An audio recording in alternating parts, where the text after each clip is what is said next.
I've been with Respond for about a year now. I started in November, the Remembrance Day Parade, November 11th of 2018.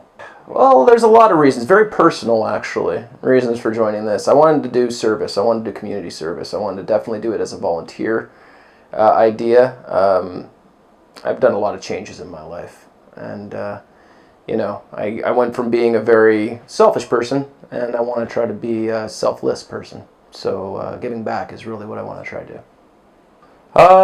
So far it's been actually really good. It feels very fulfilling, like I can, after an event, even though it's not, I haven't done anything life-saving, if you will, but just being out there in the community and talking to people and just being who I can be for the time being that I am out, What stands out for me? I would say probably the latest event that I did, 2019 Canada Day in Streetsville.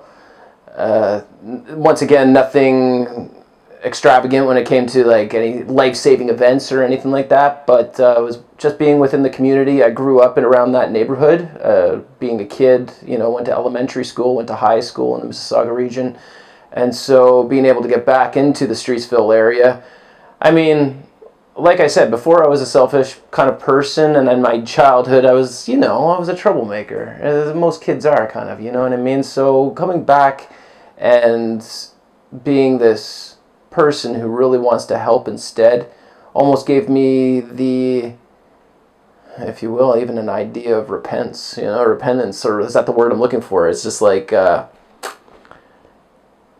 giving back to the community.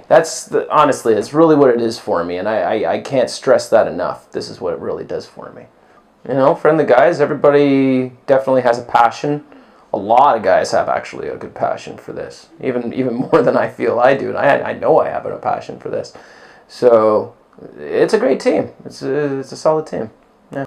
Once or twice, actually there is one incident I remember coming across a guy who was pretty banged up, and his jaw was probably crooked on a 45-degree angle, and he was still walking, and it was late at night, and I saw him, and I was like, you need medical attention. It's not that I just sat and really kind of sat with him. It's not I didn't get hands-on with him. I didn't do any kind of like bandaging or treatment of any sort, but it was more of just having a conscious, keeping him conscious, keeping him aware, keeping eye contact, calling 911, and getting medical response. Well, I was in Toronto. I was around the Yonge and Eglinton area, and it was right at the actual intersection of Yonge and Eglinton that I remember it happening. It was, after the bars were letting out, so you must have gotten into some sort of trouble, right?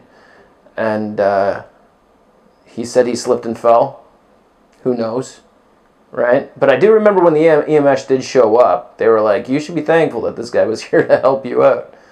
And it's not that I want to take any kind of real credit for doing anything, because I didn't do anything. I just called, made a phone call. That's all I did. Yeah. I am Respond Search and Rescue.